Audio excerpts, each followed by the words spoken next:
दोस्तों, आज हम बात करने जा रहे हैं उस फिल्म की जिसने 80 के दशक में एक अलग ही धमाका मचाया था। उस फिल्म की जिसमें धर्मेंद्र की गूंजदार आवाज, शत्रुघ्न सिन्हा के ठहाके और अमरीश पुरी की दहाड़ ने पर्दे पर ऐसा तूफान खड़ा किया था कि सिनेमा हॉल में दर्शक सीट से उठ खड़े होते थे और तालियों की गड़गड़ाहट में मानो पूरा माहौल गूंज उठता था। जी हाँ, हम बात कर रहे हैं 1987 में रिलीज हुई उस धमाकेदार एक्शन फिल्म लोहा की। ये वो दौर था जब धर्मेंद्र को लोग असली हीरो मानते थे। उनके चेहरे पर जो रौब था वो पर्दे पर आते ही बिजली की तरह चमक उठता था। शत्रुघ्न सिन्हा की एंट्री पर लोग सीटियां बजाते, क्योंकि जब ये दोनों दिग्गज एक साथ आते तो स्क्रीन पर केवल एक ही चीज दिखाई देती, एक्शन, इमोशन और पावर। फिल्म लोहा सिर्फ अपने जोरदार एक्शन या स्टार कास्ट के लिए ही नहीं बल्कि अपने शानदार गीत संगीत के लिए भी मशहूर रही। इसके संगीत की कमान संभाली थी मशहूर जोड़ी लक्ष्मीकांत प्यारेलाल ने और इसके बोल लिखे थे फारूक कैसर ने। फिल्म में कुल 5 गाने रखे गए थे। 7 तालों में रख, तेरी हस्ती क्या है जो मिटाएगा हम, गरीबों ने तेरा राज नहीं है, खोल पतली कमर लंबे बाल और तू लड़की नंबर 1 है। इन गीतों को अपनी मधुर आवाज से सजाया था उस दौर के बड़े गायकों ने। शैलेंद्र सिंह, मोहम्मद अजीज, सुरेश वाडेकर, शब्बीर कुमार, अनुराधा पौडवाल, अलका याग्निक और कविता कृष्णमूर्ति ने। संगीत ने फिल्म के माहौल को और भी जोशीला बना दिया था।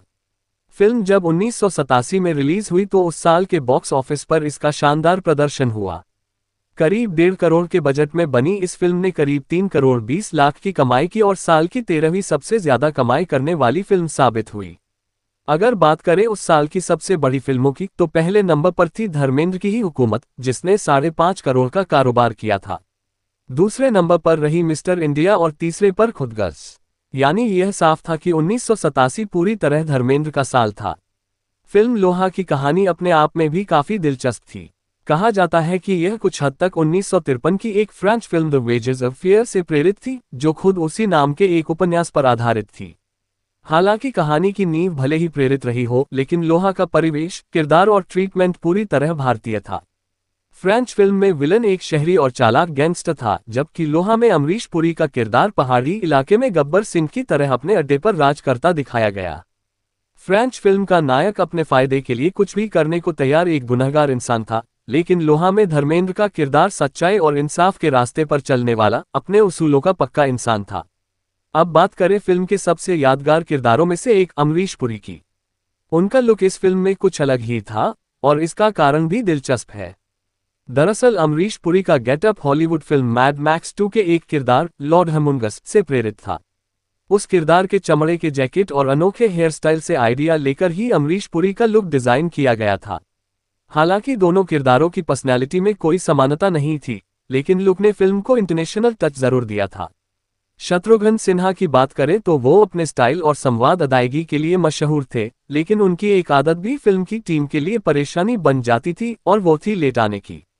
शूटिंग के दौरान धर्मेंद्र, करण कपूर और पूरी यूनिट को घंटों इंतजार करना पड़ता था। करण कपूर ने एक इंटरव्यू में बताया था कि भले ही शत्रुघ्न सिन्हा सेट पर देर से आते थे, लेकिन एक बार कैमरा ऑन हो जाए तो उनका हर शॉट परफेक्ट होता था। वो लंबे से लंबे डायलॉग्स एक ही टेक में बोल जाया करते थे, क्योंकि उनकी याददाश्त गजब की थी।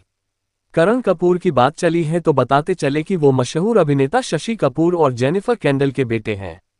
उनका चेहरा और हाव भाव तो अंग्रेजी लुक लिए हुए था ही, लेकिन हिंदी उनकी कमजोर कड़ी थी। निर्देशक राज नरसिंह ने एक बार बताया था कि करण ने किसी तरह शूटिंग तो पूरी कर ली, लेकिन असली मुश्किल तब आई जब डबिंग का समय आया। आमतौर पर एक्टर अपनी डबिंग 3-4 दिन में कर लेते हैं, लेकिन करण को इसमें 9 दिन लगे। वजह यह नहीं थी कि वो मेहनती नहीं थे, बल्कि उनका दिल एक्टिंग से ज्यादा फोटोग्राफी में बसता था।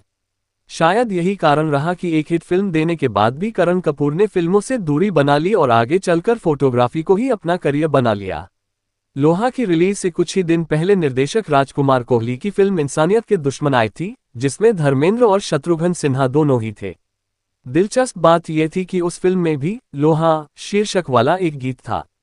जब निर्माता सलीम अख्तर को इस बात की जानकारी मिली तो उन्होंने राजकुमार कोहली से अनुरोध किया कि वो ये गाना फिल्म से हटा दें, क्योंकि वो भी कुछ ही दिनों में इसी नाम की फिल्म रिलीज करने जा रहे हैं। लेकिन कोहली ने मना कर दिया।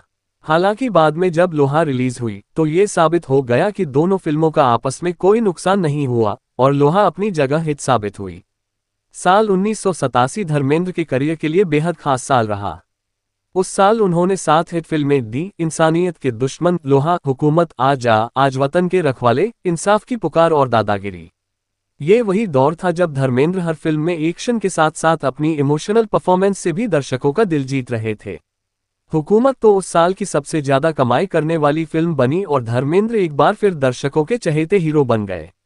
उसी साल मंदाकिनी से जब एक इंटरव्यू में पूछा गया कि राम तेरी गंगा मैली जैसी ब्लॉकबस्टर फिल्म देने के बाद भी उनका करियर क्यों नहीं चमक पाया, तो उन्होंने कहा था कि उन्होंने लोहा, डांस डांस, हवालात जैसी कई हिट फिल्में दी, लेकिन लोग उनसे हर बार वैसी ही उम्मीद करते रहे जैसी राम तेरी गंगा मैली से थी। वहीं शत्रुघ्न सिन्हा के लिए भी 1987 सुनहरा साल साबित हुआ। उन्होंने इस साल हवालात, खुदगर्ज, लोहा, हम जवाब देंगे और इंसानियत के दुश्मन जैसी हिट फिल्मों में काम किया। हालांकि उनमें ज्यादातर भूमिकाएं सहकलाकार के तौर पर थीं, लेकिन उनके डायलॉग्स और स्क्रीन प्रेजेंस ने हर बार ध्यान खींचा। लोहा की सफलता का सबसे बड़ा फायदा इसके निर्देशक राज नरसिंह को हुआ। सत्ते पे सत्ता जैसी संवेदनशील फिल्म बनाने के बाद उनकी लगातार कई फिल्में फ्लॉप हो गई थीं और समीक्षक कहने लगे थे कि उन्होंने कमर्शियल सिनेमा बनाकर गलती की है। लेकिन लोहा और उसके बाद सत्यमेव जयते जैसी हिट फिल्मों से उन्होंने सबको गलत साबित कर दिया।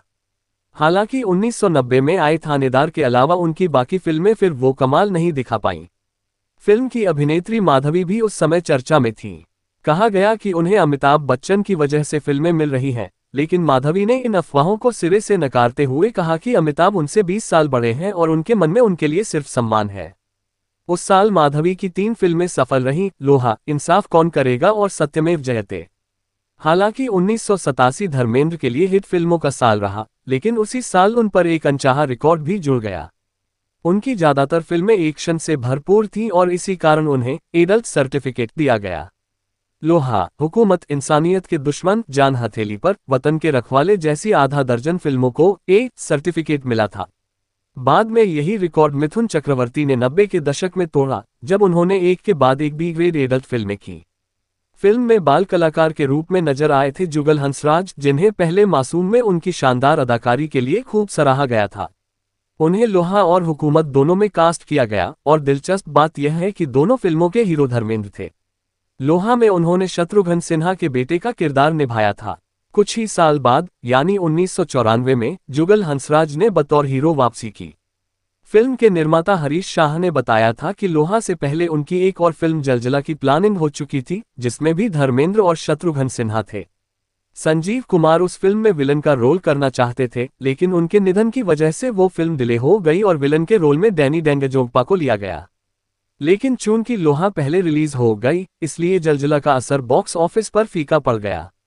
वहीं अभिनेता जोगिंदर शैली, जिनका करियर लगभग खत्म होने की कगार पर था, उन्हें भी लोहा और हुकूमत जैसी फिल्मों से दोबारा पहचान मिली।